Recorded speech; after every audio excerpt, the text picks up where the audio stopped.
સુરત મહાનગરપાલિકા દ્વારા દક્ષિણ ઝોન બી કનકપુર વિસ્તારમાં વિકાસ કાર્યનો ભવ્ય કાર્યક્રમ યોજાયો હતો। કેન્દ્રીય જળશક્તિ મંત્રી સી આર પાટીલના હસ્તે સચિન સાતવલ્લા સર્કલ ડીમાર્ટ પાસે આયોજિત આ કાર્યક્રમમાં વિવિધ પ્રકલ્પોનું લોકાર્પણ અને ખાતમુહૂર્ત કરવામાં આવ્યું હતું।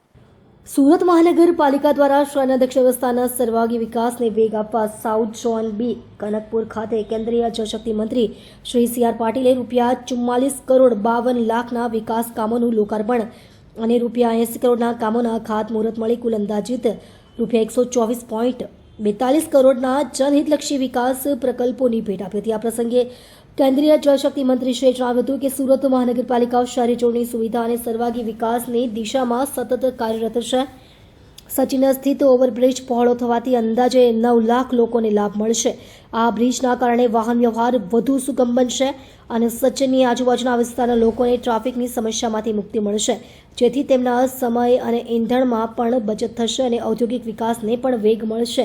સુરતથી સચિન થઈ નવસારી જતા 90 મીટરના સ્ટેટ હાઈવે પરના હયાત સાતવલ્લા ઓવરબ્રિજને અંદાજિત ₹35 કરોડ 40 લાખના ખર્ચે પહોળો કરાયો છે। ધારાસભ્ય સંદીપભાઈ દેસાઈના પ્રયાસોથી આ રેલવે ઓવરબ્રિજ પહોળો થવાથી Sachin GIDC, Hojiwala industrial estate અને નવસારી બિલીમોરા તરફ રોજિંદી અવરજવર કરતા હજારો વાહન ચાલકો માટે આ બ્રિજ સરળ અને સુગમ આવાગમનનો સેતુ બનશે।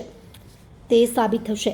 અંદાજે 9 લાખ લોકો વાહન ચાલકોને ટ્રાફિકની સમસ્યામાંથી મુક્તિ મળશે। નમસ્કાર। સુરત મહાનગરપાલિકા સર્વાંગી વિકાસ તરફ જે આગળ વધે છે અને જે હરણફાળ ભરે છે એનો એક ઉત્તમ નમૂનો આપણને રોજે રોજ જોવા મળે છે।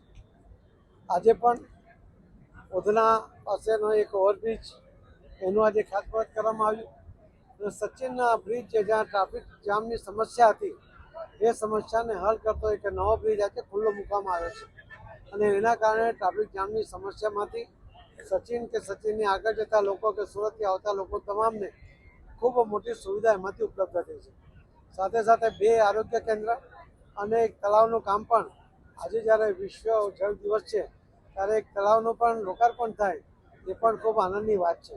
સુરત મહાનગરપાલિકાએ સર્વાંગી વિકાસ માટે પાણી હોય, રોડ હોય કે કોઈ પણ સુવિધા આપવાની હોય, શિક્ષણ હોય, આ દરેકમાં ઉત્તમ કામ કરીને ઉત્તમ ઇન્ફ્રાસ્ટ્રક્ચર સાથે ઉત્તમ ક્વોલિટી સાથે એને આ શહેરને પ્રદાન કરવાનો પ્રયત્ન જે કર્યો છે એના માટે એના સર્વ પૂર્વ પદાધિકારીઓને પણ, અધિકારીઓને પણ, કર્મચારીઓને પણ અને સફાઈ કર્મીઓને પણ બધાનો જ હું ખૂબ ખૂબ આભાર